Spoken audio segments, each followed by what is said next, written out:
Eliza Hart stood in the middle of a town that had already decided she didn't belong. A widow, a stranger, a woman alone. That was crime enough. The mayor pointed toward the desert. The shopkeeper turned his back.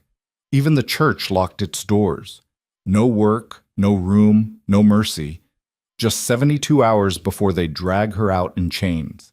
She had blisters on her feet, 5 cents in her pocket, and a choice that wasn't really a choice at all. Disappear into nothing, or walk straight into hell and dare it to break her. If you want to see how far one woman can go when the world says she's already finished, stay until the end.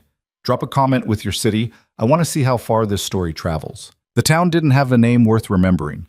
Eliza stepped off the supply wagon just after noon, and the dust hadn't even settled before the stairs began. She stood there on the edge of the main road with her traveling bag at her feet and her late husband's coat folded over one arm, and she could feel the weight of every single pair of eyes. She'd expected curiosity, maybe suspicion.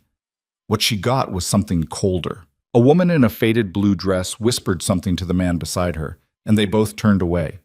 2 men leaning against the post office didn't bother whispering. They just looked her up and down like she was livestock and found her lacking. A boy no older than 10 threw a rock that skittered past her boots, and when she looked up, his mother pulled him inside without a word of apology. Eliza had been a stranger before, but she'd never been this kind of stranger. She picked up her bag and started walking. The general store was the first stop. It always was. If you could get credit, you could get a foothold. If you could get a foothold, you could get work. If you could get work, you could survive long enough to figure out what came next. The door stuck when she pushed it, swollen wood scraping against the frame, and the bell above her head let out a flat, joyless clang. Inside, the air smelled like lamp oil and old flour. Shelves lined the walls, half empty. A few crates sat stacked near the counter. Behind it stood a man with thinning hair and a mouth that looked like it hadn't smiled in years. He didn't look up when she walked in. "Excuse me," Eliza said. He kept his eyes on the ledger in front of him, one finger dragging down a column of numbers. "I'm looking for work," she continued. "Anything you might need. I can keep books, stock shelves, clean, not hiring." The words came out flat. Final. Eliza waited a beat, then tried again. "I don't need much, just enough to—" "Shh." I said no. This time he did look up, and his expression didn't change. "You're the widow, aren't you?" She hesitated. "I am. Heard about you. Came in on the supply run. No husband, no family, no business being here. I'm just looking for a chance to—" "Don't care what you're looking for. We got enough problems without taking on somebody else's." Eliza felt her jaw tighten. She'd practiced staying calm, practiced keeping her voice steady. But there was something about the way he said somebody else's that made her want to throw the ledger in his face. Instead, she nodded once. "Thank you for your time." She turned and walked out before he could say anything else. The mayor's office was next. It wasn't much of an office, just a cramped room above the land office with a desk, 2 chairs, and a window that overlooked the street. The man sitting behind the desk had a thick mustache and the kind of gut that came from too many years of sitting still. His nameplate said Mayor Samuel Drake, and he didn't stand when she knocked. "Come in." Eliza stepped inside and closed the door behind her. "Mayor Drake, my name is Eliza Hart. I arrived this afternoon, and I'm hoping you might be able to help me find— I know who you are." That stopped her cold. Drake leaned back in his chair, fingers laced over his stomach. Word travels fast in a town this size. "You're the widow who came in with nothing, no references, no connections, no plan." "I have a plan," Eliza said quietly. "I'm looking for work. Work." He said it like it was a foreign word. "Doing what exactly?" "Anything. I can cook, clean, mend clothes, tend to children. You have experience?" "I kept a household for 8 years. I managed a boarding house kitchen before that." "Where?" "St. Louis." Drake's eyebrows went up. "St. Louis? That's a long way from here." "Yes, sir." "So why aren't you still there?" Eliza hesitated. She had prepared for this question, but it didn't make it any easier to answer. "My husband passed. I couldn't afford to stay." "No family?" "No, sir." "Friends?" "No." Drake let out a long breath through his nose like he was already tired of the conversation. "Mrs. Hart, I'm going to be straight with you. This town doesn't have room for charity cases. We're barely scraping by as it is. Every family here is working twice as hard just to keep food on the table. Nobody's got the resources to take on a stranger who can't pull her weight. I can pull my weight, Eliza said, and she didn't try to keep the edge out of her voice this time. I'm not asking for charity. I'm asking for a chance to work. Drake didn't blink. And I'm telling you there isn't any. The silence that followed was thick enough to choke on. Eliza's hands tightened around the strap of her bag. Then what am I supposed to do? That's not my problem. It's going to be your problem if I starve in the street. Drake's expression didn't change, but something shifted behind his eyes. He leaned forward, resting his elbows on the desk. Let me make this real simple for you, Mrs. Hart. You've got 3 days. That's it. 3 days to find work, find a place, or find your way out of town. If you're still here after that, I'll have the deputy remove you. Eliza stared at him. Remove me. That's right. For what? I haven't done anything. Vagrancy. Loitering. Take your pick. He picked up a pen and went back to whatever he'd been writing before she walked in. 3 days, Mrs. Hart. I suggest you use them wisely. Eliza didn't remember leaving the office. One moment she was standing in front of Drake's desk, and the next she was outside on the street with the sun beating down on her shoulders and her chest so tight she could barely breathe. 3 days. She'd been in worse spots before. She'd been broke before. She'd been alone before. But she'd never been all three at once, and she'd never had a clock ticking down on top of it. The church was across the street. Eliza looked at it for a long moment, then started walking. The door was unlocked. Inside, the air was cooler, and the light coming through the windows was soft and golden. Rows of empty pews stretched toward the altar, and the smell of old wood and candle wax hung in the air like a memory. A man in a black coat stood near the front, arranging hymnals. He looked up when she walked in, and for a second she thought she saw something like kindness in his face. Can I help you? Eliza stepped forward. I hope so. My name is Eliza Hart. I'm new in town, and I'm looking for work. I thought maybe we don't have any positions available. The kindness vanished so fast she wondered if it had ever been there at all. I wasn't asking for a position, Eliza said carefully. Just if you knew of anyone who might need help. A family, maybe. Or, I'm afraid I don't. Are you sure? Because I'm willing to do just about anything. I can, Mrs. Hart. His voice was firm now, the kind of firm that came with practice. I understand you're in a difficult situation, but this community is already stretched thin. We simply don't have the resources to take on someone without connections. Connections, Eliza repeated. Family, references, a history. I have a history. Not here. Eliza felt something crack inside her chest, small and sharp. So that's it then. I'm a stranger, so I don't matter. The man's expression didn't change. I didn't say that. You didn't have to. She turned and walked out before he could say anything else.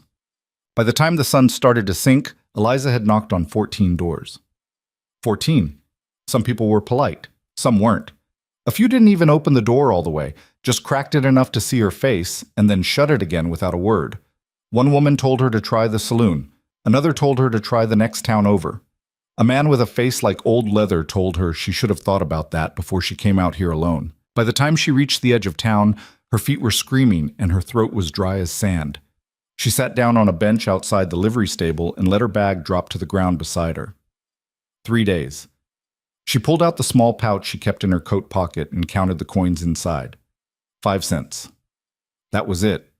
Not enough for a room, not enough for a meal, barely enough for a cup of coffee. She closed her eyes and leaned back against the wall. For the first time since she'd stepped off that wagon, she let herself think about what happened if she failed. If she couldn't find work. If she couldn't find shelter. If she was still here in 3 days and the deputy came to drag her out. Where would they take her? A jail cell? The edge of town? Or would they just leave her out in the desert and let the heat do the rest? A door slammed somewhere behind her and she opened her eyes. A man was walking toward her. Tall, broad-shouldered, with a hat pulled low over his face. He stopped a few feet away and looked down at her with an expression she couldn't quite read. You the widow? Eliza straightened. I am. He nodded slowly, like he'd expected that answer.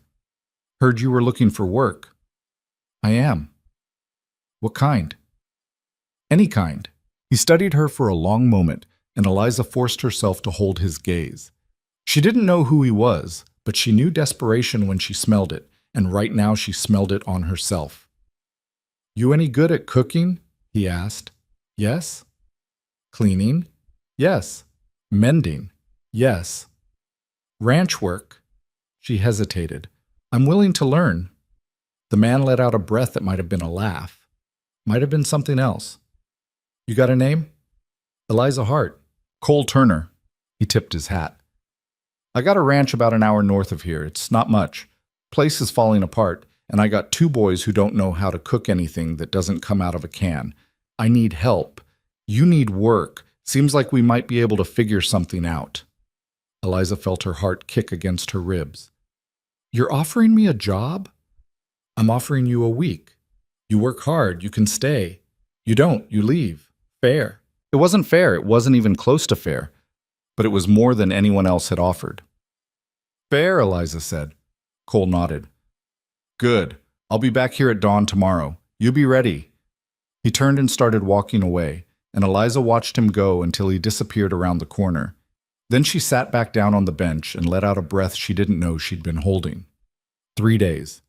She had 3 days to prove she was worth keeping, and she wasn't going to waste a single one. That night, Eliza slept in the livery stable. She didn't ask permission. She just waited until the sun went down and the stable hand left, and then she slipped inside and found a corner in the back where the hay was piled high. It smelled like horses and dust, and the ground was hard beneath her, but it was shelter. And shelter was more than she'd had an hour ago. She pulled her coat tight around her shoulders and closed her eyes. Somewhere outside, a dog barked. A door slammed. Voices drifted past, low and indistinct. Eliza lay there and listened to the town settle into sleep, and she thought about the man who'd offered her a week. Cole Turner. She didn't know anything about him, didn't know if he was kind or cruel, fair or ruthless, didn't know if he'd work her until she dropped or give her a real chance. But she knew one thing. He'd said yes when everyone else had said no, and that was enough. Dawn came cold and sharp. Eliza woke to the sound of roosters crowing and the smell of wood smoke drifting through the cracks in the stable walls. She sat up, brushed the hay out of her hair, and pulled her coat back on. Her body ached in a dozen places, and her feet were still sore from yesterday's walking, but she ignored it. She had work to do. By the time she stepped outside, the sky was just starting to lighten. The street was empty, except for a single figure standing near the edge of town, a horse beside him. Cole Turner. Eliza picked up her bag and walked toward him. He looked up when she got close, and if he was surprised to see her, he didn't show it. "You ready?" "I am." "Good." He swung up into the saddle and held out a hand. "Climb on." Eliza hesitated. She'd ridden before, but not like this. Not behind a stranger. Not with everything she owned in a bag slung over her shoulder. But she didn't have a choice. She took his hand and let him pull her up. The horse shifted beneath them, and Cole turned it toward the road. "Hold on." Eliza wrapped her arms around his waist, and the horse started moving. They rode in silence. The town fell away behind them, and the land opened up into something wide and empty. Hills rolled away toward the horizon, brown and gold under the early morning light. The air smelled like sage and dust, and the only sound was the steady rhythm of the horse's hooves against the ground. Eliza kept her eyes forward and tried not to think about what she was riding toward. A ranch, 2 boys, a week to prove herself. It didn't sound like much, but it was all she had. The ranch appeared just as the sun cleared the horizon. It wasn't what Eliza had expected. The house was small and weathered, with paint peeling off the shutters and a porch that sagged on one side. The barn looked like it had seen better days, and the fence around the corral was missing more posts than it had. A few chickens scratched in the dirt near the front steps, and a dog lay sleeping in the shade of a broken wagon wheel. Cole brought the horse to a stop and swung down. "Welcome to the Turner Ranch." Eliza climbed down after him, her legs stiff from the ride. She looked around, taking it all in. The place wasn't just run down, it was exhausted. "It's not much," Cole said, and there was something almost apologetic in his voice. "But it's mine." "It's fine," Eliza said. Cole gave her a look like he didn't quite believe her, but he didn't argue. Come on, I'll show you around. He led her toward the house, and the dog lifted its head as they approached. It was an old dog, gray around the muzzle, and it watched them with tired eyes. That's Rufus, Cole said. Don't worry, he doesn't bite. Doesn't do much of anything, really. Eliza reached down and let the dog sniff her hand. Rufus gave her fingers a half-hearted lick and then went back to sleep. Inside, the house was dim and cramped. The main room had a stone fireplace, a table with 4 mismatched chairs, and a shelf lined with dusty jars and tin cans. A pot sat on the stove, crusted with something that might have been stew a week ago. Dishes were piled in a wooden tub near the window, and the floor looked like it hadn't been swept in months. Boys are still asleep, Cole said quietly. They'll be up soon. Eliza set her bag down by the door and looked around. The place wasn't dirty, exactly. It was just neglected, like nobody had the time or the energy to care about it anymore. What do you need me to do? She asked. Cole rubbed the back of his neck. Honestly, everything. Cooking, cleaning, keeping the boys in line. I'm out working the land most days, and I can't be in 2 places at once. If you can keep this place from falling apart, that'd be a good start. Eliza nodded. I can do that. Good. He glanced toward the hallway. I'll wake the boys. You can get started on breakfast. He disappeared into the back of the house, and Eliza turned toward the stove. She rolled up her sleeves and got to work. The boys came out 20 minutes later. They were identical. Same dark hair, same brown eyes, same wary expressions. One of them was wearing a shirt with a hole in the elbow, and the other had dirt smudged across his cheek. They stopped in the doorway and stared at her. Morning, Eliza said. Neither of them said anything. Cole appeared behind them, his hand on their shoulders. This is Mrs. Hart. She's going to be helping out around here for a while. Noah, Luke, say hello. The boy on the left, Noah, maybe, mumbled something that might have been a greeting. The other one just kept staring.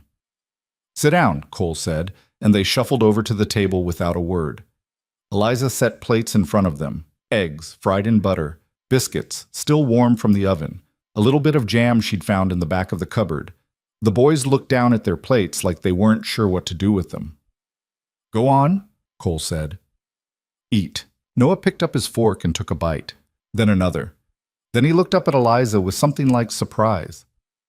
It's good, he said quietly. Luke nodded, his mouth already full. Eliza felt something loosen in her chest. Thank you. Cole sat down at the head of the table and started eating without a word. The boys followed his lead, and for a few minutes, the only sound was the scrape of forks against tin.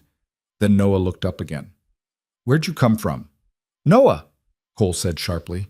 It's all right, Eliza said. She looked at the boy and gave him a small smile. I came from town. Why?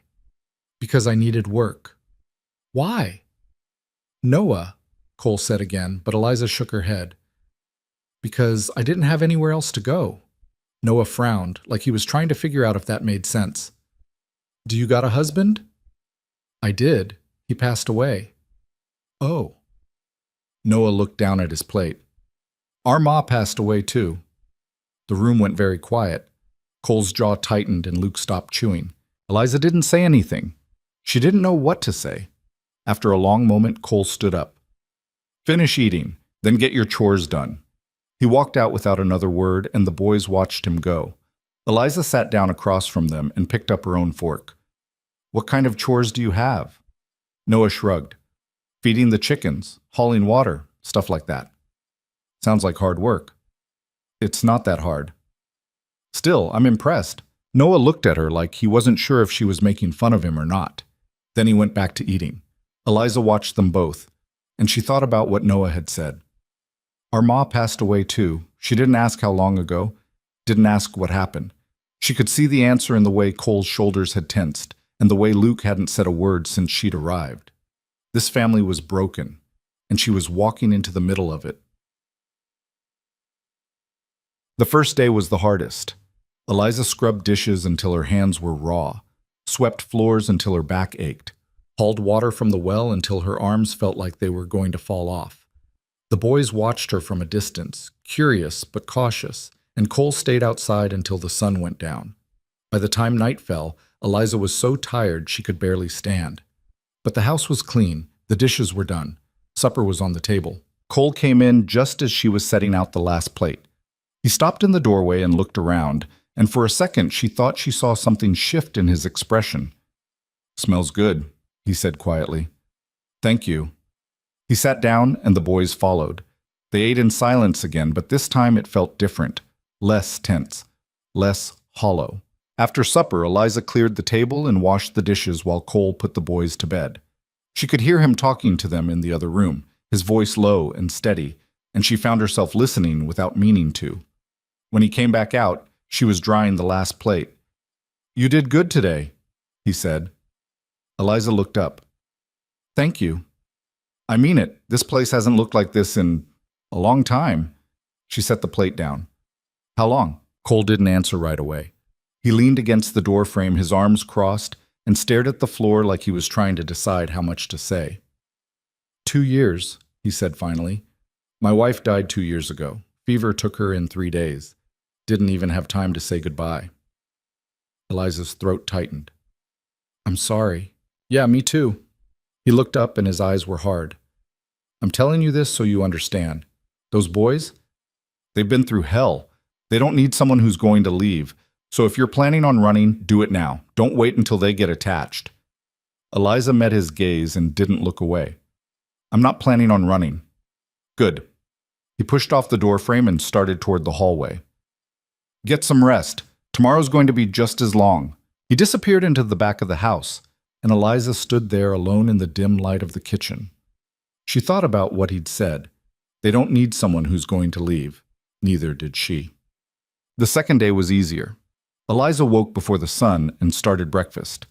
The boys came out without being asked, and they ate without staring at her this time. Cole said a quiet thank you before heading out to work the land, and Eliza spent the day mending clothes and cleaning windows and doing all the small things that nobody had had time to do. By the third day, the boys were talking to her. Not much. Just little things. Noah asked if she could fix the tear in his favorite shirt. Luke asked if she knew any songs. She said yes to both, and they seemed satisfied with that. On the fourth day, Noah brought her a drawing he'd made. It was a picture of the ranch, done in charcoal on the back of an old feed sack. The lines were crooked and the proportions were off, but it was clear he'd put effort into it. "This is really good," Eliza said. Noah's face turned red. "It's not that good." "It is. You've got talent." He looked down at his boots, but she could see the smile trying to break through. That night, Luke fell asleep at the table. Eliza carried him to bed, and when she came back out, Cole was standing in the kitchen. "They like you," he said. "I like them." "That's dangerous." Eliza frowned. "Why?" "Because you've only got 3 more days. After that, I have to decide if you stay or go." She felt her stomach drop. She'd been so focused on the work that she'd almost forgotten about the deadline. "And?" she asked quietly. Cole looked at her for a long moment. Then he shook his head. "I don't know yet." Asab.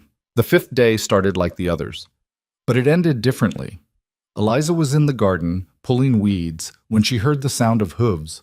She looked up and saw 3 men riding toward the house. They were dressed in town clothes, and they didn't look friendly. Cole came out of the barn, wiping his hands on his pants.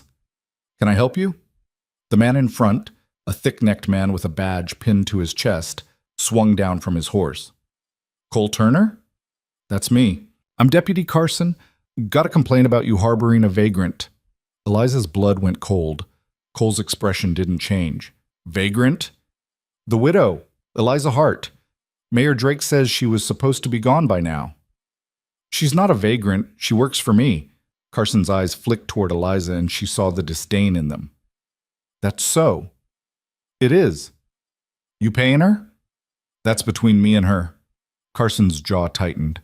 "Mayor wants her gone, Turner. You're just making this harder on yourself. Mayor doesn't get to tell me who I hire. He does if she's breaking the law." "She's not breaking the law. She's working. Last I checked, that wasn't a crime." Carson took a step closer, and Eliza saw his hand move toward his belt. "You want to make this difficult? We can make it difficult." Cole didn't move. "Get off my property." The air went still. Carson stared at him. Cole stared back. Finally, Carson spat into the dirt and turned back to his horse. This isn't over. He swung up into the saddle, and the three men rode off without another word. Eliza stood there, her heart pounding, and watched them go. When they were out of sight, Cole turned to her. You all right? I think so. He nodded. Good. Get back to work. He walked back into the barn, and Eliza knelt down in the dirt and tried to steady her hands. This wasn't over. She knew that. But she wasn't gone yet. And that had to count for something. The deputy's visit changed things. Not all at once. Not in any way Eliza could point to and say, there, that's different. But she felt it in the air, in the way Cole's shoulders stayed tight even after the men rode off, in the way the boys got quieter at supper that night. She didn't ask about it. She just kept working.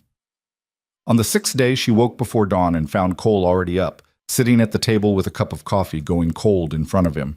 He didn't look like he'd slept. Morning, Eliza said quietly. He glanced up, then back down at his cup. Morning. She moved to the stove and started breakfast. The silence stretched between them, heavy and unbroken, until finally Cole spoke. They're going to come back. Eliza cracked an egg into the pan. I know. Drake doesn't like being told no. And Carson's the kind of man who takes that personally. So what do we do? Cole let out a breath. I don't know yet. Eliza flipped the egg and reached for the salt. You could send me away. I could. Is that what you want? He was quiet for a long time. Then he stood up and carried his cup to the window, staring out at the land beyond. What I want doesn't matter much these days. It matters to me. He turned and looked at her, and there was something in his expression she couldn't quite name. Not anger, not kindness, something in between. You've got one more day, he said. After that, I'll decide. Then he grabbed his hat and walked out. Eliza stood there with the spatula in her hand and watched him go. One more day, 24 hours to prove she was worth the trouble she was already causing. She turned back to the stove and kept cooking. The boys came out a few minutes later, rubbing sleep from their eyes. They sat down without a word, and Eliza set plates in front of them. Eggs, biscuits, a little bit of honey she'd found in the back of the cupboard. Noah poked at his food with his fork. Is Pa mad? No, Eliza said. Just thinking. About what? Grown-up things. Luke looked up. Are you leaving? The question hit her harder than she expected. She sat down across from them and tried to keep her voice steady. I don't know yet. I don't want you to leave, Luke said quietly. Noah kicked him under the table. Shut up. I don't. You barely even know her. So, she's nice. Eliza felt something twist in her chest. Thank you, Luke. That means a lot. Noah pushed his plate away. It doesn't matter if she's nice. Pa's the one who decides. I know that. So why are you making it harder? Luke's face crumpled, and Eliza reached across the table and put her hand over his. It's all right. Your brother's just worried. I'm not worried, Noah said, but his voice cracked on the last word. Eliza looked at him, and she saw it then. The fear under the defiance. The same fear she'd seen in the mirror every morning since her husband died. Listen to me, she said. Both of you. I don't know what's going to happen, but I promise you this. Whatever your father decides, I'm not going to just disappear without saying goodbye, all right? Noah stared at her for a long moment. Then he nodded once and went back to eating. Luke squeezed her hand and let go. They finished breakfast in silence, and when they were done, the boys went outside to do their chores. Eliza cleared the table and started washing dishes, and she tried not to think about what would happen if Cole told her to leave. She'd survived worse. She could survive this. But it didn't make the thought any easier to swallow. By mid-morning, the heat was brutal. Eliza wiped sweat from her forehead and kept scrubbing the porch boards, working her way across the weathered wood on her hands and knees. The sun hammered down without mercy, and her back screamed in protest, but she didn't stop.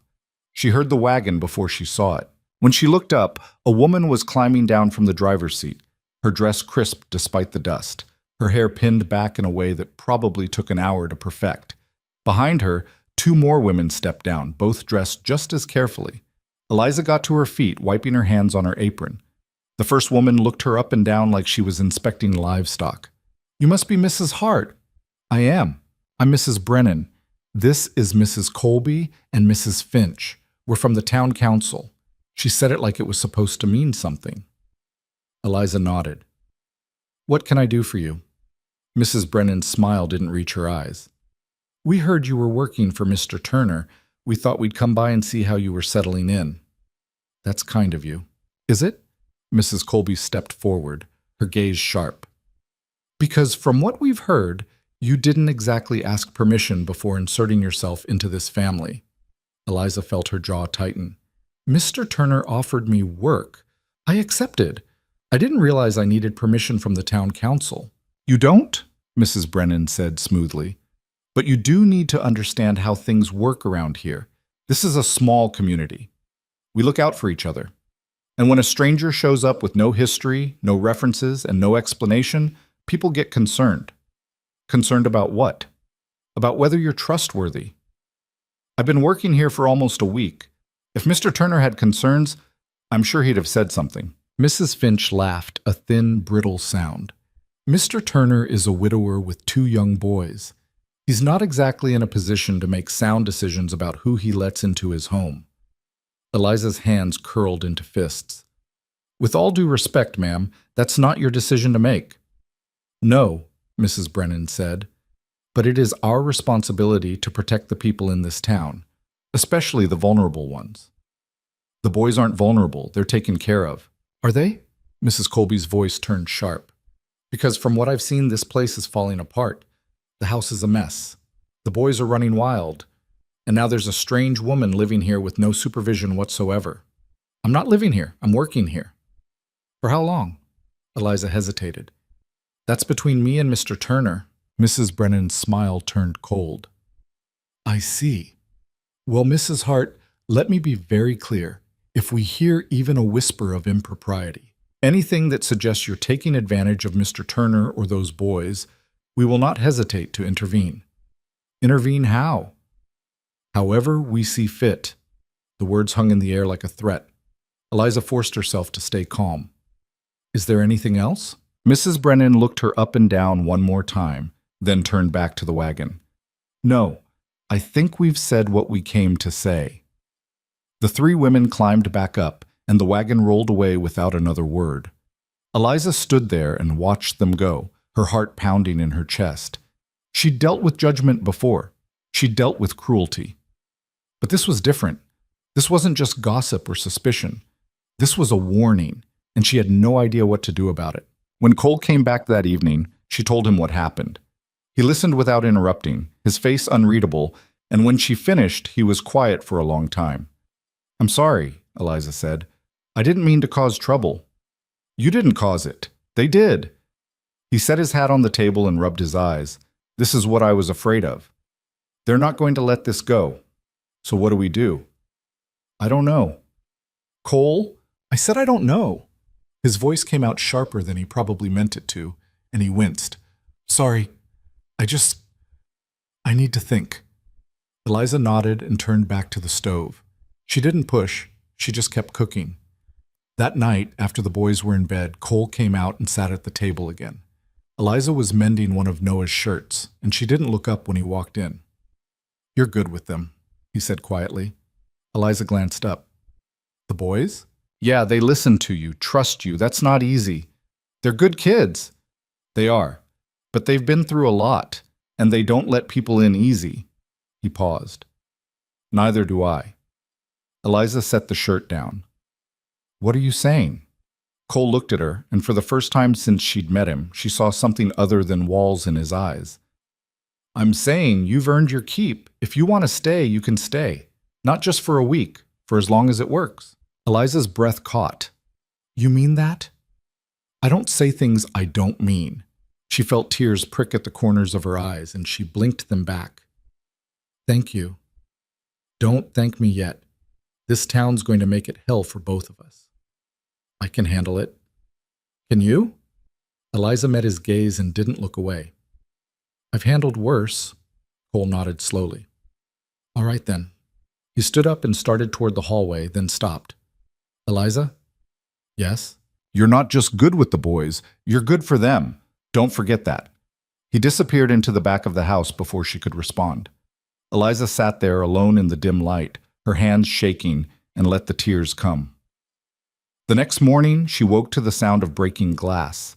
She bolted upright and ran to the window. Outside, in the pale light of dawn, 3 men on horseback were circling the house. One of them hurled a bottle, and it shattered against the side of the barn. Cole was already outside, rifle in hand. "Get off my land!" The men laughed. One of them, a tall man with a scarred face, leaned forward in his saddle. "This is a warning, Turner. Get rid of the whore, or we'll do it for you." Eliza's blood turned to ice. Cole raised the rifle. "I'm not going to tell you again." "You going to shoot us, old man?" "If I have to." The scarred man spat into the dirt. "You're making a mistake." "So are you." For a long moment, nobody moved. Then the scarred man pulled his horse around and rode off, the others following. Their laughter echoed across the empty land, and then they were gone. Cole lowered the rifle and turned back toward the house. His face was pale, his hands tight on the stock of the gun. Eliza met him at the door. "Are you all right?" "Fine." "Cole, I said I'm fine." He pushed past her and set the rifle down, then leaned against the table. His shoulders were shaking. Eliza stepped closer. "Who were they?" "Nobody." "Cole." He let out a breath. "Drifters. Troublemakers. The kind of men who show up when they smell weakness." "They called me. I know what they called you." His voice was hard. "And they're wrong." Eliza swallowed. "Maybe I should go." "No." "They're going to keep coming. You know that." "I don't care." "You should care. You have 2 boys to think about." Cole turned and looked at her, and his eyes were blazing. "You think I don't know that? You think I don't wake up every morning wondering if I'm doing the right thing? But I'll be damned if I let a bunch of cowards run me off my own land. This isn't about the land. It's about me. It's about both." He stepped closer. "You want to leave, Eliza? Fine. Walk out that door. But don't do it because you think you're protecting us. Do it because you want to go." Eliza stared at him. "I don't want to go." "Then don't." The silence between them was heavy and charged, and Eliza realized she was holding her breath. Finally, Cole stepped back. "Get the boys up. I need to ride into town." "What for?" "To make sure this doesn't happen again."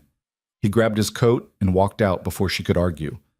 Eliza stood there alone, her heart pounding, and tried to steady herself.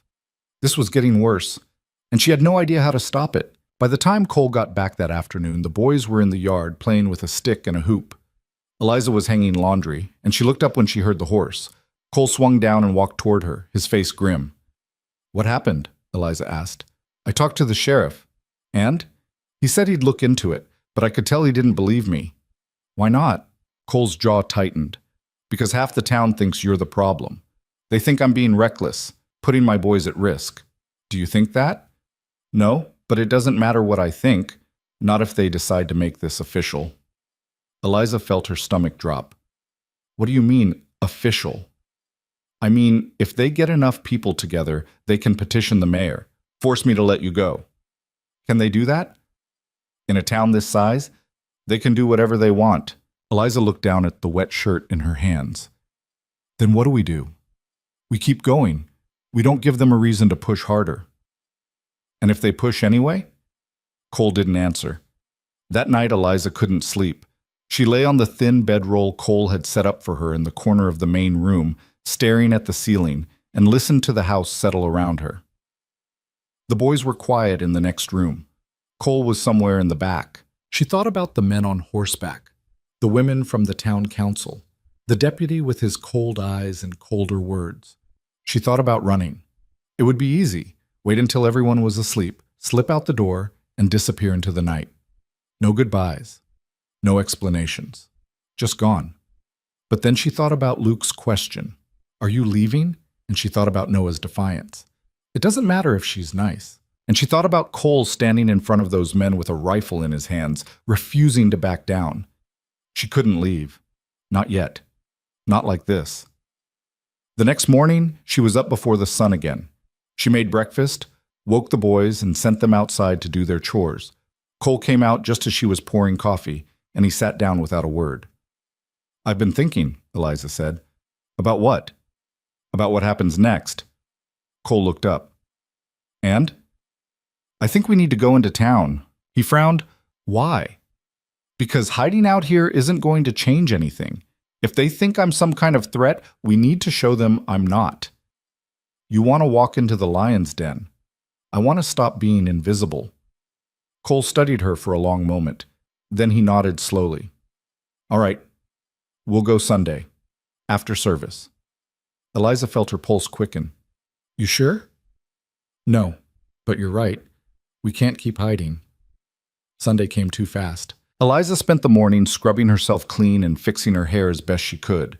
She put on the one good dress she had left, the black one she'd worn to her husband's funeral, and she tried not to think about how much she looked like a widow. The boys wore their cleanest shirts, and Cole put on a jacket that looked like it hadn't seen daylight in years.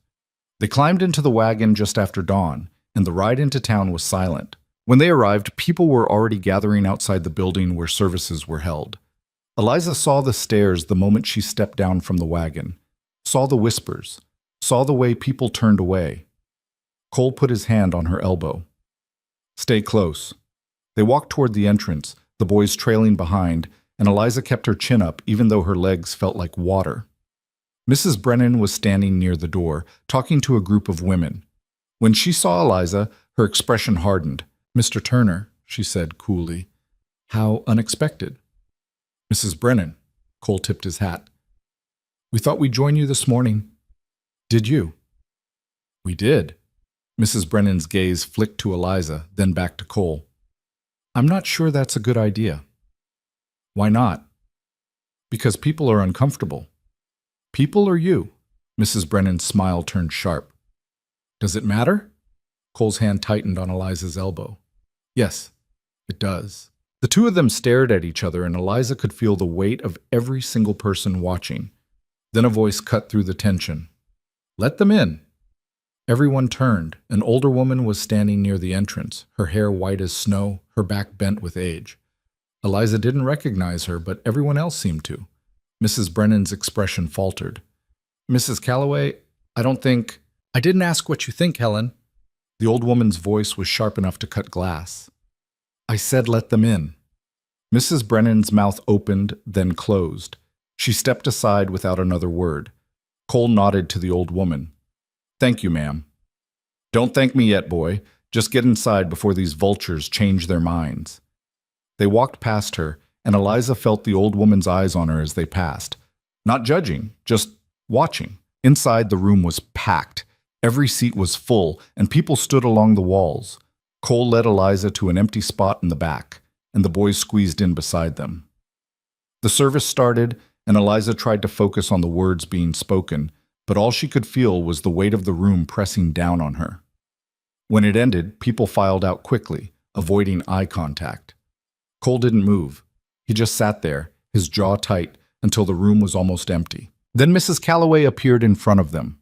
Walk with me, she said. It wasn't a request. Cole glanced at Eliza, and she nodded. They followed the old woman outside, the boys trailing behind, and she led them around to the side of the building where the crowd had thinned. You've got guts, girl, Mrs. Calloway said, looking at Eliza. I'll give you that. Thank you, ma'am. Don't thank me. I didn't say it was smart. She turned to Cole. You know what you're doing, bringing her here? I do. You sure about that? Yes, ma'am. Mrs. Calloway let out a breath. Well, you're a damn fool, but you're an honest one. That counts for something. She looked back at Eliza. What's your name, girl? Eliza Hart, ma'am. You got family? No, ma'am. Friends? Not here. So you're alone? I am. Mrs. Calloway nodded slowly. Then you'd better get used to it, because this town doesn't forgive easy, and it doesn't forget at all. Eliza swallowed. I understand. Do you? The old woman stepped closer. Because I've seen women like you before. Desperate, running, trying to find a place to land. Most of them don't make it. I'm not most women. Mrs. Calloway's eyes narrowed. Then she smiled, just a little. No, I don't think you are. She turned and walked away, and Eliza stood there watching her go. Cole touched her arm. Come on, let's get out of here. They climbed back into the wagon and rode home in silence. When they got back, the The boys ran off to play, and Cole unhitched the horse without a word. Eliza went inside and started preparing supper, her hands moving on autopilot. She heard the door open behind her, and Cole stepped inside. "That was a mistake," he said quietly. Eliza turned. "What was?" "Going into town.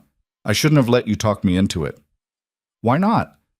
"Because now they know you're not going anywhere, and that's going to make things worse." Eliza set down the knife she'd been holding. "So what was I supposed to do? Hide forever?" "If it keeps you safe, yeah." "I don't want to be safe. I want to live." Cole stared at her, and something shifted in his expression. "You're not afraid of them, are you?" "I'm terrified of them, but I'm more afraid of disappearing." He didn't say anything for a long time. Then he nodded. "All right." "All right, what?" "All right, we'll do this your way. But if it goes bad, it won't." "If it does," Cole continued, "you get out. You hear me? You don't wait. You don't argue. You just run." Eliza looked at him, and she saw the fear behind the command.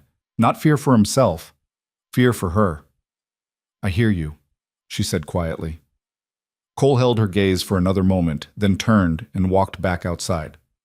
Eliza stood there alone, her heart pounding, and wondered if she'd just made the biggest mistake of her life. The quiet lasted 3 days. 3 days of normal work, normal meals, normal evenings, with the boys arguing over whose turn it was to feed the chickens. 3 days of Cole coming in at sunset, smelling like dirt and sweat, washing up at the basin while Eliza set supper on the table. 3 days of almost believing things might actually be all right. Then the letter came. Cole found it nailed to the barn door when he went out to feed the horses. He pulled it down and stood there reading it in the early morning light, and Eliza watched from the porch as his face went hard. He walked over and handed it to her without a word. The paper was cheap, the handwriting rough, but the message was clear enough. Town meeting, Saturday evening. Attendance mandatory. Subject: the Turner situation. Eliza read it twice, then looked up. "What does this mean?" "It means they're forcing the issue." Cole took the letter back and crumpled it in his fist. "Drake wants a public vote, whether I can keep you on or not." "Can they do that? In this town? They can do whatever the hell they want." He threw the paper into the dirt. "And if they vote against you, I'll have to let you go or face consequences." "What kind of consequences?" Cole didn't answer. He just stared out at the horizon, his jaw working. Eliza felt something cold settle in her stomach.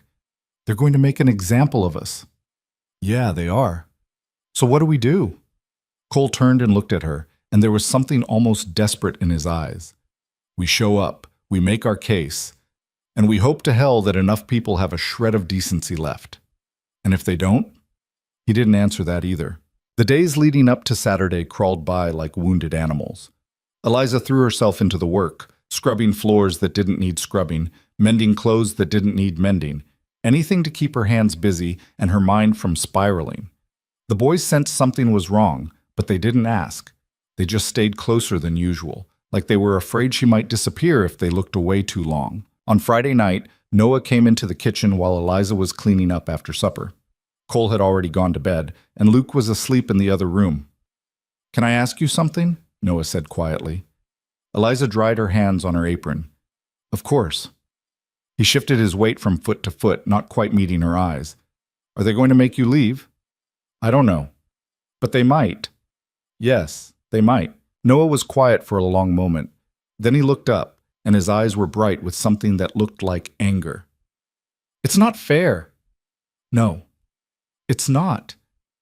You didn't do anything wrong. I know. So why do they hate you?" Eliza pulled out a chair and sat down. "They don't hate me, Noah. They're just scared." "Of what? You're not scary." "No, but I'm different, and people don't like different. It makes them nervous." Noah crossed his arms. "That's stupid." "Maybe, but it's how people are."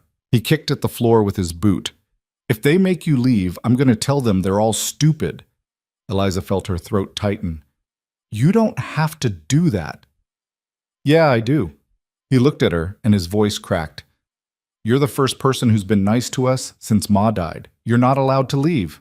Eliza reached out and pulled him into a hug. He stiffened for a second, then collapsed against her, his small body shaking. She held him and didn't say anything, because there was nothing to say that wouldn't be a lie. When he finally pulled away, his face was red and his eyes were wet. He wiped them with the back of his hand and mumbled something that might have been "good night," then disappeared into the back room. Eliza sat there alone in the kitchen, staring at the cold stove, and let herself cry for the first time since she'd arrived. Saturday came too fast and not fast enough. Eliza put on her black dress again and tied her hair back. Cole wore his good shirt, the one with only a few patches, and the boys wore clean clothes without being told. They climbed into the wagon just after sunset, and the ride into town was silent, except for the creak of the wheels and the steady rhythm of the horses' hooves. When they arrived, the building where the meeting was being held was already packed. People stood outside in clusters, talking in low voices, and they all turned to watch as Cole helped Eliza down from the wagon.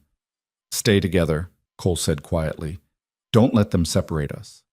Eliza nodded, and they walked toward the entrance with the boys between them. Inside, the room was stifling. Every seat was taken, and people lined the walls 3 deep. At the front, Mayor Drake sat behind a table with Deputy Carson on one side and Mrs. Brennan on the other.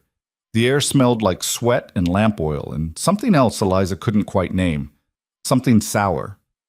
Cole led them to a spot near the back, and people moved aside just enough to let them through. Nobody spoke to them. Nobody looked at them directly. They just watched. Drake banged a gavel on the table, and the room went quiet. "All right, folks, let's get started." He looked around the room, his eyes landing on Cole. "I think we all know why we're here. Mr. Turner has taken it upon himself to employ a woman of unknown character and questionable morals. Some of you have expressed concerns. Tonight, we're going to address those concerns." Eliza felt her face burn, but she kept her expression neutral. "Now," Drake continued, "this isn't a trial. This is a community discussion. We're going to hear from anyone who has something to say, and then we're going to vote on whether Mr. Turner should be allowed to continue this arrangement." "This is ridiculous," Cole said, his voice carrying across the room. "You don't have the authority to tell me who I can hire." "Actually, we do," Drake said calmly. "Town charter gives us the right to intervene in matters of public concern, and this, Mr. Turner, is a matter of public concern." "Based on what? Gossip?" "Based on the fact that you've got a strange woman living under your roof with 2 young boys and no proper supervision." "She's not living under my roof. She's working for me." "There's a difference." "Is there?" Mrs. Brennan leaned forward. "Because from what I've heard, she sleeps in your house, eats at your table, spends every waking hour with your children. If that's not living there, I don't know what is." "She's an employee." "An employee you can't afford to pay." The words hung in the air like an accusation. Cole's jaw tightened. "That's none of your business." "It is when it affects the whole community. You're setting a dangerous precedent, Mr. Turner. What's to stop every drifter and vagrant from showing up expecting charity?" "She's not a drifter. She's a widow trying to survive." "So she says." Eliza felt something snap inside her. "I'm standing right here. If you have questions, ask me." The room went silent. Drake looked at her, his expression unreadable. "All right, Mrs. Hart. Let's hear it. Where did you come from?" "St. Louis." "Why did you leave?" "My husband died. I couldn't afford to stay." "Do you have any family?" "No." "Friends?" "No." "References?" "No." "So you showed up here with nothing, no connections, no proof of good character, and you expect us to just take your word that you're trustworthy?" Eliza met his gaze and didn't look away. "I expect you to judge me by my actions, not by what I don't have." "Your actions," Mrs. Brennan said, her voice dripping with disdain.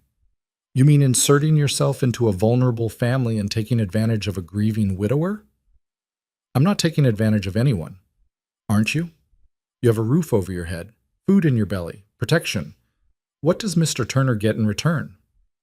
"A clean house, cooked meals, someone to look after his boys while he works." "And how long do you plan to stay?" "As long as he'll have me." Mrs. Brennan's smile turned sharp. "How convenient." "That's enough," Cole said, his voice hard. "No, it's not." Mrs. Brennan stood up. "We have a right to know what this woman's intentions are. Is she planning to stay indefinitely? Is she planning to become part of the family?" The insinuation was clear, and Eliza felt her face go hot. "That's out of line," Cole said. "Is it?" "Because it seems to me that's exactly what's happening. You've got a strange woman living in your house, sleeping under your roof, and we're all just supposed to pretend that's normal?" "She's not—" "She's what, Cole? Your housekeeper? Your cook? Or something else?" The room erupted. People started shouting, some in agreement, some in protest. Drake banged his gavel, but nobody paid attention. Eliza stood there, frozen, her heart pounding so hard she thought it might break through her ribs. Then a voice cut through the noise. "Stop it!" Everyone turned. Noah was standing in the middle of the aisle, his hands balled into fists, his face red. Luke was beside him, tears streaming down his cheeks. "Stop saying mean things about her," Noah said, his voice shaking. "She's not bad. She's nice. She makes us breakfast and fixes our clothes, and she doesn't yell at us even when we're stupid. And she's the only person who's been nice to us since Ma died. So stop it." The room went dead silent. Mrs. Brennan opened her mouth, but Noah kept talking. "You don't know her. You don't know anything about her. You just decided she's bad because she's new. But she's not. She's good. And if you make her leave, I'm never going to forgive you. Ever." Luke nodded, wiping his eyes. "Me neither." Eliza felt tears spill down her cheeks, and she didn't bother wiping them away.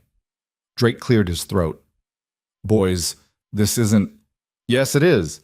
Noah turned to his father. "Pa, tell them. Tell them she's good."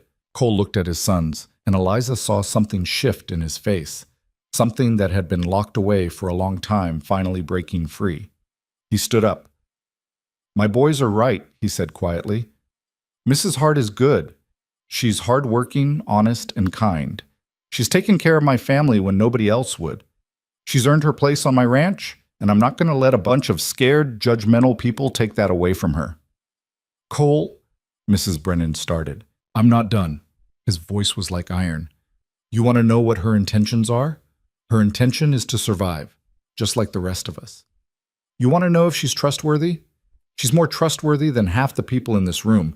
And you want to know if she's part of my family?" He paused, and his eyes found Eliza's. "Yeah, she is." The room erupted again, but this time Cole didn't wait for it to settle. "So here's how this is going to work. You can vote however you want, but I'm not sending her away. If you want to make an issue of it, you can try. But you're going to have to go through me first." He reached out and took Eliza's hand, and she felt the calluses on his palm, the strength in his grip. "Come on," he said. "We're done here." He led her toward the door, the boys following close behind. People stepped aside, some with shock on their faces, others with anger. But nobody tried to stop them. They climbed into the wagon and rode away while the voices inside swelled behind them. Eliza didn't look back. When they got home, Cole helped her down and then stood there in the yard, staring at the ground. "You didn't have to do that," Eliza said quietly. "Yes, I did. They're going to come after you now. Let them." "Cole—" He looked up, and his eyes were blazing. "I meant what I said in there. You're part of this family now, and I don't care what they think about it." Eliza felt something break open in her chest. "Why?" "Because you belong here. Because those boys need you. And because—" He stopped, his jaw working. "Because I need you too." The words hung between them, raw and unguarded. Eliza stepped closer. "I'm not going anywhere." Good. They stood there in the dark, and for the first time since she'd arrived, Eliza felt like she was standing on solid ground. The boys came running up, and Noah grabbed her hand. "That was scary." "I know. But Pa was amazing." Cole ruffled his hair. "Get inside. It's late." They ran off, and Cole and Eliza followed more slowly. Inside, the house felt different, warmer, less like a place she was borrowing, and more like a place she could actually stay. She made tea while Cole got the boys ready for bed, and when he came back out, they sat at the table together in comfortable silence. "What happens now?" Eliza asked. "I don't know. They might try to push harder. They might back off. Either way, we'll deal with it." "Together?" Cole looked at her, and something in his expression softened. "Yeah, together." Eliza nodded and took a sip of tea. The night outside was quiet, and for the first time in weeks, she let herself believe that maybe, just maybe, things were going to be all right. The next morning, Eliza woke to the sound of voices outside. She sat up, her heart already racing, and looked out the window. A group of people stood in the yard. Not angry, not threatening, just there. Cole was already outside, his arms crossed, his expression wary. Eliza pulled on her dress and hurried out. Mrs. Calloway was at the front of the group, leaning on a cane. Behind her were a handful of others. Some Eliza recognized from the meeting, others she'd never seen before. "Morning, Turner," Mrs. Calloway said. "Mrs. Calloway." Cole's voice was cautious. "What's this about?" "Came to talk to the girl?" She looked at Eliza. "You got a minute?" Eliza glanced at Cole and he gave a small nod. "Yes, ma'am." Mrs. Calloway stepped forward, the others staying back. "That was quite a show last night." "I didn't mean for it to be a show." "I know. That's why it mattered." The old woman studied her for a long moment. "You got spine, girl. More than I expected." "Thank you. Don't thank me yet. I'm not here to make you feel good. I'm here to tell you the truth." She leaned on her cane. "This town's going to fight you every step of the way. Some because they're scared, some because they're mean, some because they just don't know any better. But they're going to fight." "I know. Do you? Because fighting back isn't about standing in a room and making speeches. It's about getting up every day and doing the work even when people spit at you. It's about holding your head high when they whisper behind your back. It's about proving them wrong with every breath you take." Eliza met her eyes. "I can do that." "Can you?" "Yes, ma'am, I can." Mrs. Calloway smiled just a little. "Good, because you're going to have to." She turned to the others. "Come on, we've said our piece." The group started to leave, but one woman, a younger woman with a kind face, stepped forward. "Mrs. Hart?" Eliza turned. "Yes?" "I just wanted to say, what you're doing is brave, and I hope you stay." Then she hurried after the others, and Eliza stood there watching them go. Cole came up beside her. "What was that about?" I think it was support." "From Mrs. Calloway?" "From all of them." Cole let out a breath. "Well, I'll be damned." Eliza smiled, and it felt like the first real smile she'd worn in weeks. The days that followed were hard, but different. People still stared. People still whispered. But some of them, a few at first, then more, started nodding when she passed, started saying hello, started treating her like a person instead of a problem.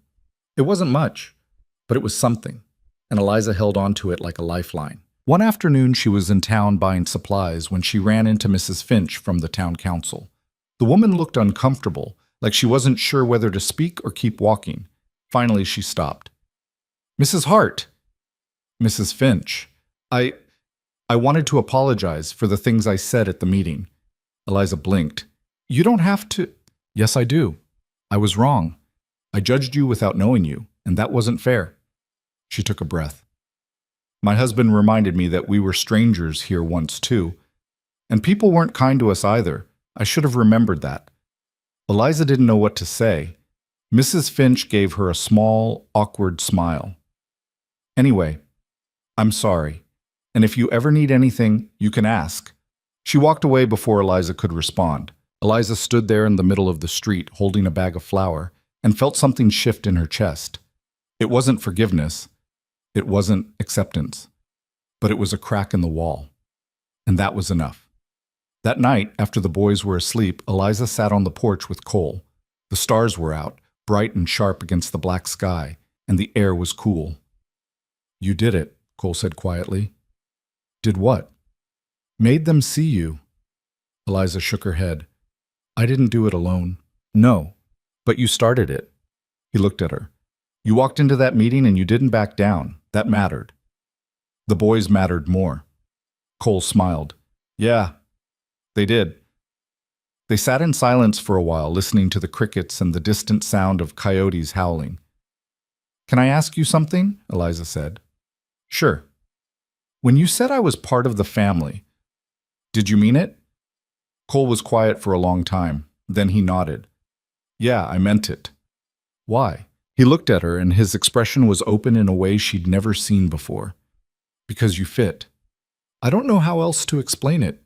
You just fit." Eliza felt tears prick at her eyes, but she didn't look away. I've never fit anywhere before. Well, you do here. She reached out and took his hand, and he squeezed it gently. They sat there together under the stars, and for the first time in her life, Eliza felt like she'd found a place where she could stop running, a place where she could stay, a place that was hers. The change didn't come all at once. It came in small moments, a nod from the shopkeeper when Eliza walked in to buy flour, a woman at the well who didn't turn away when Eliza approached, a man tipping his hat as she passed on the street. Little things, barely noticeable. But after weeks of being invisible, they felt like everything. Cole noticed, too. He didn't say much about it, but Eliza caught him watching her sometimes when she came back from town, like he was checking to make sure she was still in one piece. Nobody spit at you today? He asked one afternoon as she climbed down from the wagon. Not today. Progress, she smiled. I suppose it is. The boys were getting bolder, too. Noah had started talking about her to the other kids at school, and while that had earned him a few bloody noses in the beginning, it seemed like the fights were happening less often now. Luke had made a friend whose mother didn't pull him away when Eliza showed up to collect the boys. It was small, it was slow, but it was something. Still, there were people who refused to bend. Mrs. Brennan crossed the street whenever she saw Eliza coming. Deputy Carson made a point of watching her whenever she was in town, his hand never far from his belt. And Mayor Drake had made it clear at the last council meeting that he considered Cole's defiance a personal insult that wouldn't be forgotten. But they hadn't come back to the ranch. They hadn't tried to force the issue again. And for now, that was enough. One evening, about a month after the town meeting, Cole came in later than usual. Eliza had kept supper warm, and the boys were already in bed. She heard him outside talking to someone in a low voice, and when he finally came in, he looked tired. Everything all right? She asked. He hung his hat on the peg and sat down heavily. Depends on how you look at it. What happened? Ran into Tom Mercer at the feed store. He owns the ranch east of here. Eliza set a plate in front of him. And? He offered me a deal. Said if I agree to let you go, he'll help me with the spring planting. Free labor, extra hands, everything I need to get through the season. Eliza felt her stomach drop. What did you say? Cole looked up at her, and his eyes were hard. I told him to go to hell. She let out a breath she didn't know she'd been holding. Cole, I'm not interested in deals that involve throwing you out. I thought I made that clear. You did. But if you need help, I'll find it somewhere else. He picked up his fork. Besides, we've managed this long without Mercer's charity. We'll keep managing. Eliza sat down across from him. It's getting harder, though, isn't it? Cole didn't answer right away. He just ate in silence, chewing slowly, his face unreadable. Finally, he set down his fork. Yeah, it's getting harder. Between the ranch work and keeping an eye on the boys and dealing with all the town nonsense, I'm stretched pretty thin. But that's not your problem.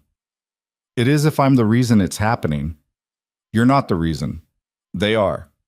He leaned back in his chair, and I'm not going to let them win by making me feel like I made the wrong choice. Because I didn't. Eliza felt her throat tighten. You're a good man, Cole Turner. He snorted. Don't let that get around. I've got a reputation to maintain.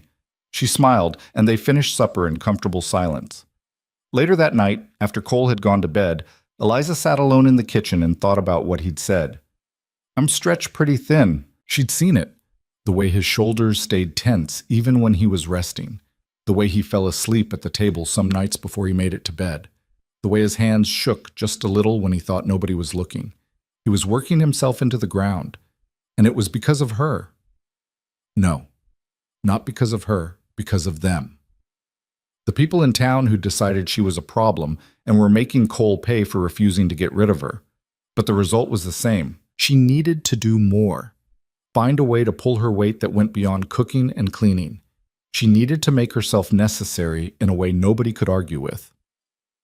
The next morning, she got her chance. Cole was out mending fence when one of the horses came up lame.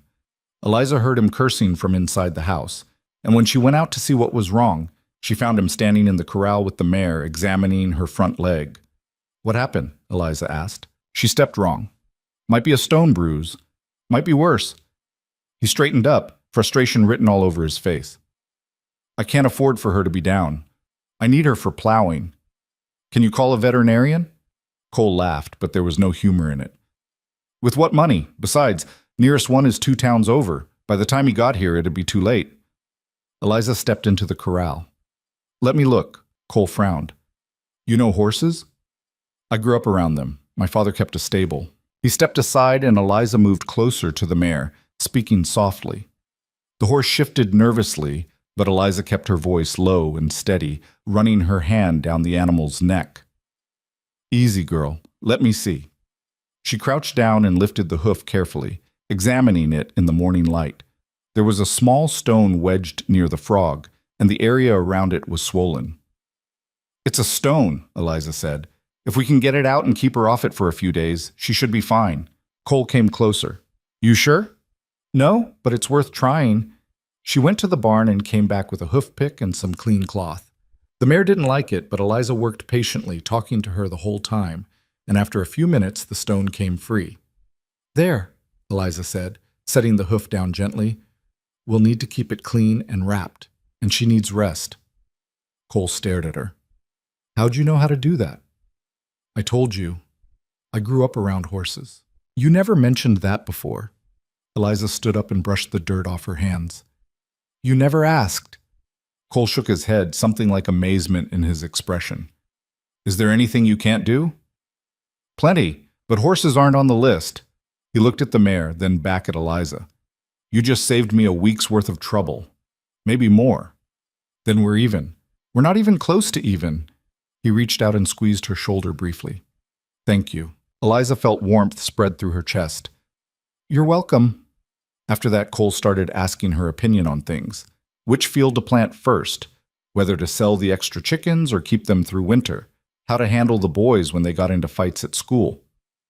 And Eliza answered honestly, not because she thought she knew better, but because he was asking, because he trusted her judgment.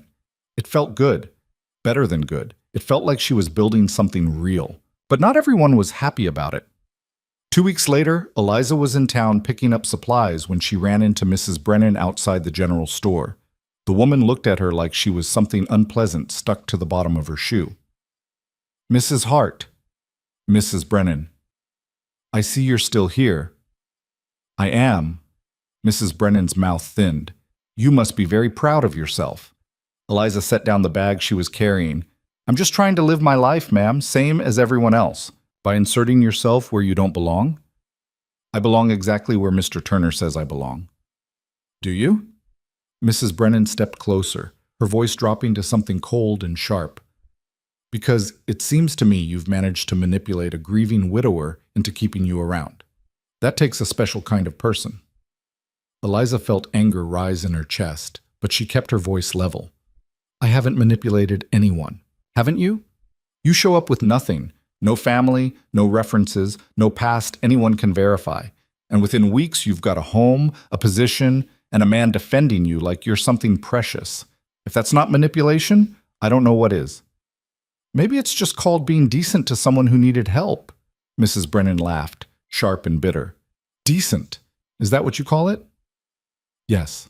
Well, the rest of us call it something else. She picked up her basket.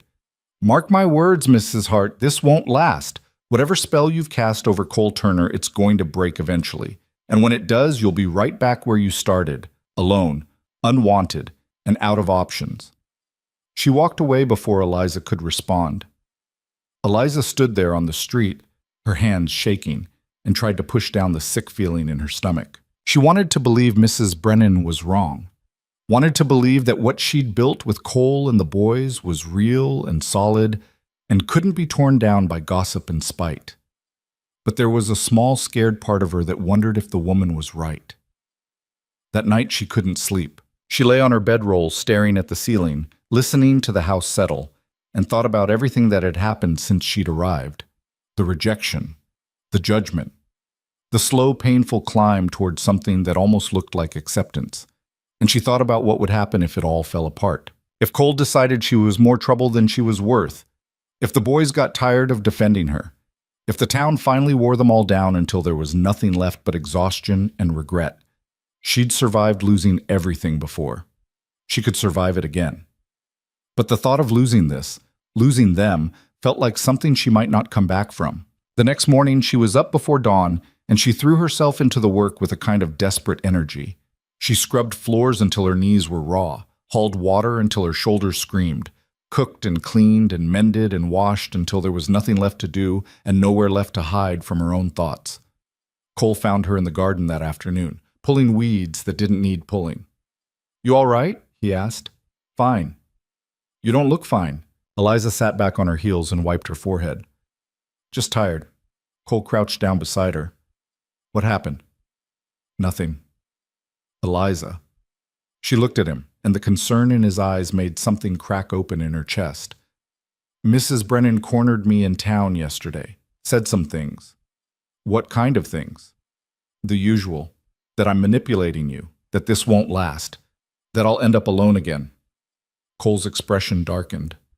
"She's wrong." "Is she?" "Yes." He reached out and took her hand, dirt and all. "Listen to me.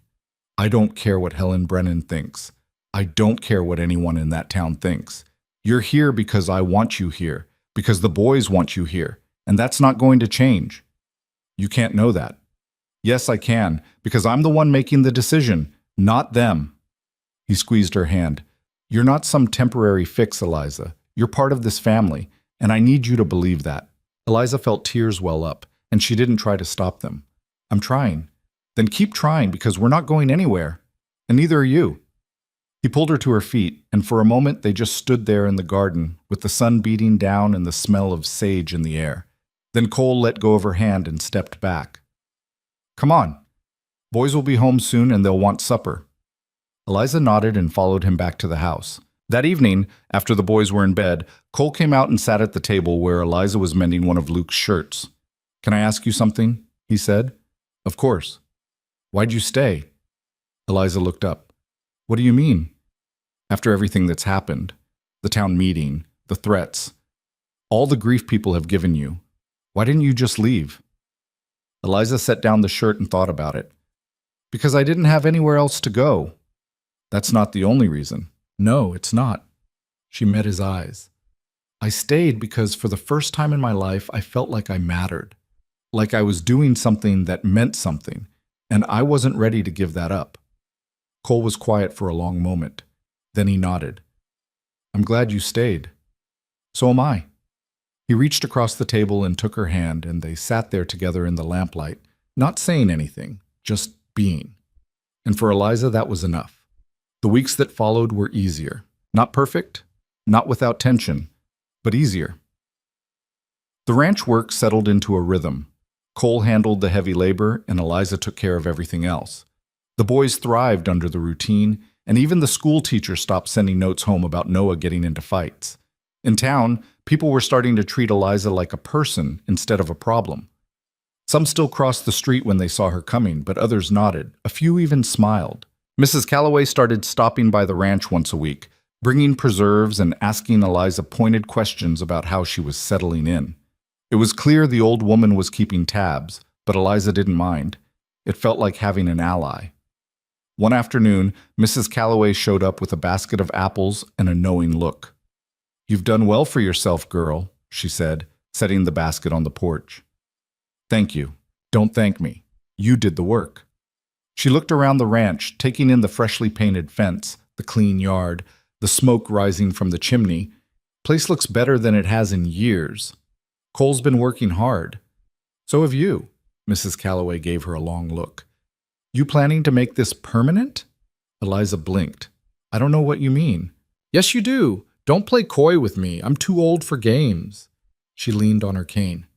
"That man in there cares about you, and those boys worship you. Question is, what are you going to do about it?" Eliza felt her face heat. "I'm just the housekeeper." "Horseshit." "Mrs. Calloway, you think I'm blind? You think I don't see the way he looks at you, or the way you look at him when you think nobody's watching?" She shook her head. "You're family, girl, whether you admit it or not. So the question is, are you going to keep pretending otherwise, or are you going to do something about it?" Eliza didn't know what to say. Mrs. Calloway patted her arm. "Think about it. Life's too short to waste on being careful." Then she climbed back into her wagon and rode off, leaving Eliza standing there with a basket of apples and a head full of thoughts she wasn't ready to examine. That night, she couldn't stop thinking about what Mrs. Calloway had said. Are you going to do something about it? The truth was, she didn't know. She didn't know what Cole wanted. Didn't know if he saw her as anything more than someone who kept his house running and his boys fed. And she was terrified of misreading the situation and ruining everything. But she also couldn't deny that something had shifted between them.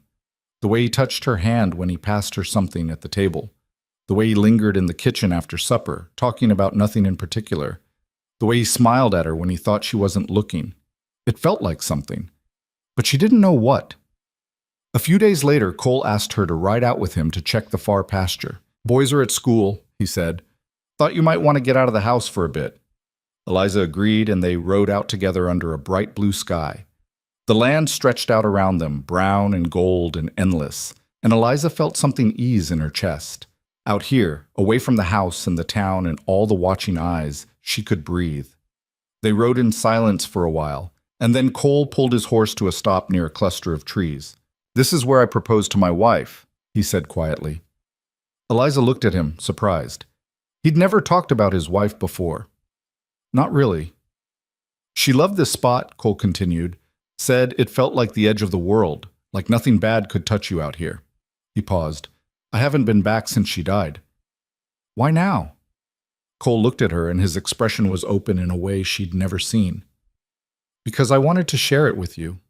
Eliza felt her breath catch. I know this is complicated, Cole said. I know people are watching. I know there are 100 reasons why this doesn't make sense. But I need you to know something. What? You're not just the housekeeper, Eliza. You haven't been for a long time. He swung down from his horse and walked over to her. I don't know what this is. I don't know where it's going.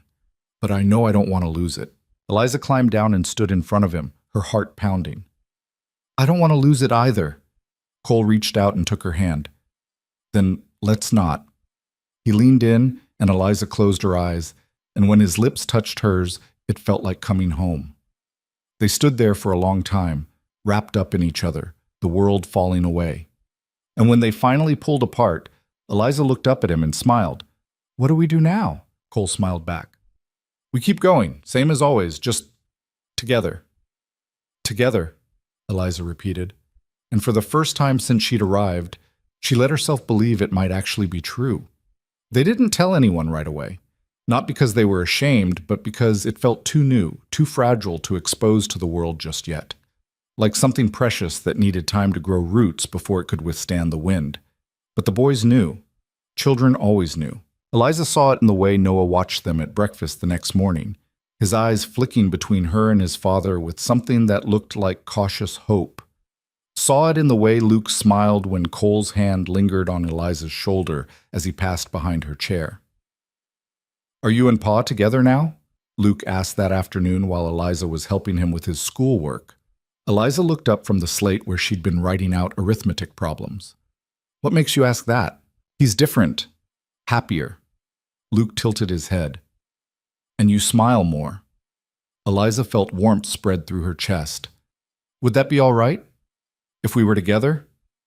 Luke didn't even hesitate. Yeah, I think Ma would have liked you. The words hit Eliza like a punch, and she had to blink back tears. Thank you, Luke. That means more than you know. Noah was harder to read. He didn't say anything about the change between her and Cole, but Eliza caught him watching sometimes with an expression she couldn't quite decipher. Not angry, not upset, just thinking. It wasn't until a week later that he finally spoke up. They were in the barn, and Eliza was helping him muck out the stalls. Noah worked in silence for a long time, then stopped and leaned on his shovel. If you and Pa get married, does that mean you're staying forever? Eliza paused, her hands tightening on the rake. Nobody said anything about marriage, Noah. But if you did, would you stay? She looked at him, and she saw the fear underneath the question.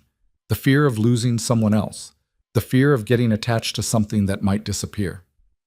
Yes, she said quietly. If that happened, I would stay. Forever. Noah nodded slowly, like he was testing the weight of her words. Good, because I don't want you to leave. I know. I mean it. Not ever. Eliza set down the rake and walked over to him.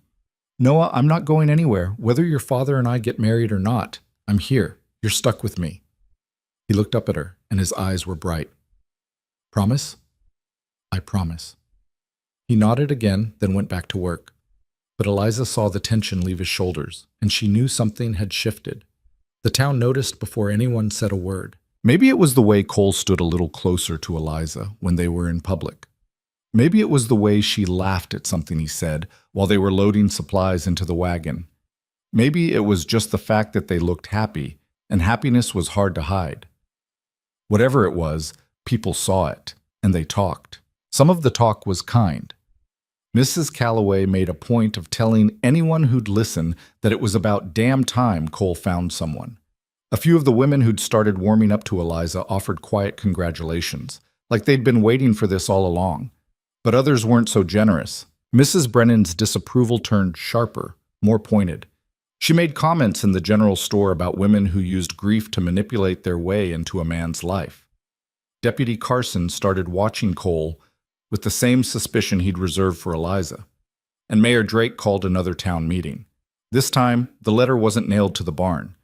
It was delivered by a boy on horseback, handed directly to Cole while he was working in the field. Cole read it, his face hardening with each word, then crumpled it in his fist. What is it? Eliza asked when he came inside. Drake wants to discuss the moral character of the Turner household. He threw the paper onto the table. Says there have been concerns raised about improper conduct. Eliza felt her stomach drop. What kind of concerns? The kind that come from people who've got nothing better to do than stick their noses where they don't belong. He paced across the kitchen, his hands clenched. They can't stand that we're happy, can't stand that we're building something good here, so they're trying to tear it down. What do we do? Cole stopped pacing and looked at her. We go. We face them. And we tell them the truth, which is that what happens in this house is none of their damn business. The meeting was set for the following Saturday. This time, when they walked into the building, Eliza wasn't afraid. She was angry. Angry at the hypocrisy, angry at the judgment, angry at people who claimed to care about morality while tearing apart anyone who didn't fit their narrow definition of acceptable. The room was packed again, but the energy felt different, less hostile, more uncertain. Like people weren't sure what they were supposed to think anymore. Drake sat at the front with his usual entourage, but even he looked less confident than before. Cole didn't wait for Drake to start. He stood up as soon as they walked in, his voice carrying across the room. Let's get one thing straight, he said. I'm here because I was told I had to be. But I'm not here to justify my life to any of you. What happens on my ranch, in my home, with my family, that's my business, not yours. Mr. Turner, Drake started, but Cole kept talking. You've been trying to run Eliza out of town since the day she arrived. You've questioned her character, her intentions, her right to exist in this community. And you've done it all while pretending you're concerned about my boys, but you're not concerned about them. You're concerned about control. That's not true, Mrs. Brennan said sharply. We're concerned about what kind of example you're setting. What kind of example? Cole's voice was hard. The example of treating people with decency? The example of giving someone a chance when no one else would? The example of not judging people based on gossip and fear? The example, Mrs. Brennan shot back, of living in sin. The words hung in the air like an accusation. Eliza felt her face burn, but before she could respond, Cole laughed. It wasn't a kind laugh. Living in sin, he repeated. That's rich coming from you, Helen. You want to talk about sin? Let's talk about the sin of cruelty. The sin of turning away someone in need. The sin of deciding you're better than everyone else because you've got a fancy house and a husband who made money off other people's labor. Mrs. Brennan's face went white. Cole, Drake said, his voice carrying a warning. No. Cole turned to face him. You called this meeting. You wanted to air grievances. So let's air them. You want to know what's happening in my house? I'll tell you. Eliza Hart is the best thing that's happened to me and my boys since my wife died. She's hardworking, honest, and kind. She's earned her place in our lives, and I'll be damned if I let you or anyone else take that away. And what exactly is her place? Drake asked. Cole didn't hesitate. She's my partner, my equal, and if I have my way, she'll be my wife. The room erupted. Eliza's breath caught in her throat. She stared at Cole, her heart pounding, and he turned to look at her. I know this isn't how I planned to ask, he said quietly, just loud enough for her to hear over the noise. But I mean it. Will you marry me, Eliza? She felt tears spill down her cheeks. Yes. The word came out barely a whisper, but Cole heard it. He crossed the space between them and pulled her into his arms, and the room went silent. Mrs. Calloway stood up, leaning on her cane, and started clapping. It was slow at first, just her weathered hands coming together in steady rhythm. Then someone else joined, then another, then another. Not everyone. Mrs. Brennan sat with her arms crossed, her face like stone. Deputy Carson looked disgusted. Mayor Drake just stared, his expression unreadable. But enough people clapped that it didn't matter. Cole pulled back and looked down at Eliza. Let's get out of here. They walked out together, the boys following close behind, and the applause followed them into the night. Outside under the stars, Cole stopped and turned to face her. I meant what I said in there. I know. I want to marry you. Build a life with you. Make this real. Eliza reached up and touched his face. It already is real. He kissed her, and the boys made exaggerated gagging noises. And for the first time in months, Eliza laughed until her sides hurt. They were married 3 weeks later. It wasn't a big ceremony, just Mrs. Calloway, a few neighbors who'd become friends, and the boys standing up front in their good shirts with dirt still under their fingernails. The man who performed the ceremony was a traveling minister who asked no questions and offered no judgment. He read the words, Cole and Eliza exchanged simple rings made from bent wire, and it was done. Eliza became Eliza Turner. The town's reaction was mixed. Some people congratulated them, others pretended it hadn't happened. A few made it clear they thought it was scandalous and shameful and wrong. But none of that mattered anymore, because Eliza had what she'd been searching for since the day her husband died. A home, a family, a place where she belonged. The work didn't get easier. If anything, it got harder. The ranch demanded constant attention, and there was always something that needed fixing or planting or harvesting. Money was tight. The town's judgment didn't disappear overnight, and there were days when Eliza wondered if they'd made a mistake, if they'd moved too fast, if the weight of everything they were carrying would eventually crush them. But then she'd look at Cole working in the field, or hear the boys laughing in the yard, or sit down to supper with her family around the table, and she'd remember why it was worth it. One evening, about 6 months after the wedding, Eliza was sitting on the porch watching the sunset when Cole came and sat beside her. You ever regret it? He asked. Regret what? All of this. Marrying me. Taking on this life. Eliza looked at him. Do you? Never. Then there's your answer. He took her hand and they sat in comfortable silence. You know what I think about sometimes, Eliza said after a while. What? That first day, when you offered me a week of work. If you'd said no, if you'd turned me away like everyone else, you would have survived, Cole said. You're too stubborn not to. Maybe, but I wouldn't have this. She squeezed his hand. I wouldn't have had the chance to build something that mattered. Cole was quiet for a moment. Then he said, You know what I learned from all this? What? That people are scared of anything that challenges what they think they know. They see someone like you, someone who doesn't fit their idea of how things should be, and it terrifies them. Because if you can build a life outside their rules, what does that say about their rules? Eliza nodded slowly. And what do we do about that? We keep living, keep proving them wrong, not because we need their approval, but because we deserve to exist on our own terms. She leaned her head on his shoulder. When did you get so wise? I'm not wise. I'm just tired of letting other people dictate my life. They sat there until the stars came out, and Eliza felt something settle in her chest. Not contentment exactly, not peace, but something close to it, acceptance maybe, of the life they'd chosen, of the struggles that came with it, of the fact that it would never be easy, but it would always be theirs. The boys grew. Noah stopped getting into fights at school, or at least stopped getting caught. Luke made more friends, and his teacher said he was doing well with his reading. They still had bad days, days when they missed their mother, or pushed back against Eliza's authority, or reminded her that she wasn't their real family. But those days got fewer and further between. One afternoon, almost a year after Eliza had arrived, Noah came home with a drawing he'd done in school. It was a picture of the ranch, done in charcoal, with 4 figures standing in front of the house. "That's us," he said, pointing. "Pa, you, me, and Luke." Eliza looked at the drawing, her throat tight. "It's beautiful, Noah." "You can keep it if you want. I'd like that very much." He shrugged like it didn't matter, but she saw the pleased look on his face as he walked away. She hung the drawing on the wall above the fireplace, and every time she looked at it, she remembered what she'd fought for. What they'd all fought for. The town changed too, slowly, grudgingly. But it changed. Mrs. Brennan never warmed up to Eliza, but she stopped openly criticizing her. Deputy Carson moved on to bothering someone else. And Mayor Drake eventually resigned after a scandal involving misappropriated funds, which Mrs. Calloway said was long overdue. New families moved in, people who didn't know the history, who didn't care about the gossip, who just saw Eliza as Cole's wife and the boy's mother. And the old families, the ones who remembered, started to forget why they'd been so upset in the first place. Eliza became part of the fabric of the town, not invisible, but not remarkable either. Just there.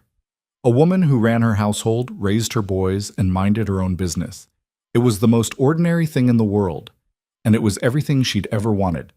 2 years after they married, Eliza found out she was pregnant. She told Cole one evening after the boys had gone to bed, and he stared at her like she'd just told him the sky was falling. "Are you sure?" "I'm sure." He sat down heavily. "A baby." "Yes." "Our baby." "Yes." He looked up at her, and his eyes were wet. "I don't know if I can do this again, after what happened with Sarah." Eliza knelt in front of him and took his hands. "I know you're scared. I'm scared too. But we're going to do this together, and whatever happens, we'll face it." Cole pulled her close, and they stayed like that for a long time. The pregnancy was hard. Eliza was sick for months, and there were days when she could barely get out of bed. Cole took on more of the housework, and the boys helped where they could, and somehow they all made it through. When the baby finally came, it was a girl. They named her Sarah, after Cole's first wife. The boys were obsessed with her from the moment they saw her. Noah held her with exaggerated care, like she might break, and Luke insisted on sitting next to her cradle every night to make sure she was breathing. And Cole looked at Eliza holding their daughter with an expression that made her chest ache. "We did it," he said quietly. "We did. You gave me my life back." Eliza shook her head. "We gave each other our lives back." He kissed her forehead, and she closed her eyes and let herself feel it. The weight of everything they'd built. The struggle and the pain and the joy of it all. It wasn't perfect. It would never be perfect, but it was theirs. Years passed. The ranch prospered. The boys grew into young men who worked the land beside their father and looked after their little sister with fierce protectiveness. Sarah grew strong and stubborn, with Eliza's determination and Cole's quiet strength. The town moved on. New scandals replaced old ones. New families brought new stories. And eventually, nobody remembered or cared about the widow who'd arrived with nothing and built a life anyway. Except Eliza. She remembered every moment, every rejection, every small victory, every person who'd helped, and every person who'd tried to break her. She remembered because it mattered. Because it had shaped who she was. Because forgetting would be like pretending it had been easy, and it hadn't been easy. It had been the hardest thing she'd ever done. But it had also been worth it. One evening, when Sarah was 5 and the boys were nearly grown, Eliza stood on the porch and looked out at the land. Cole came up beside her. "What are you thinking about?" "That first day, when you offered me a week. Best decision I ever made." Eliza smiled. "You didn't think so at the time." "No, I thought I was crazy." He put his arm around her. "Turns out I was right, but crazy worked out." She leaned into him. "You know what I think people get wrong?" "What?" "They think belonging is something you're given, like it's a gift someone hands you, and all you have to do is accept it." She paused. "But it's not. Belonging is something you build, brick by brick, day by day. And sometimes you have to fight for every single inch of ground." Cole nodded. "And sometimes the people around you fight just as hard to keep you out." "Yeah, but if you're stubborn enough, if you refuse to disappear, if you keep showing up even when they tell you not to..." She trailed off. "You win," Cole finished. "No, you don't win. You just survive. And then one day you wake up and realize you're not just surviving anymore. You're living. Cole was quiet for a moment. Then he said, "I'm glad you're stubborn." Eliza laughed. "Me too."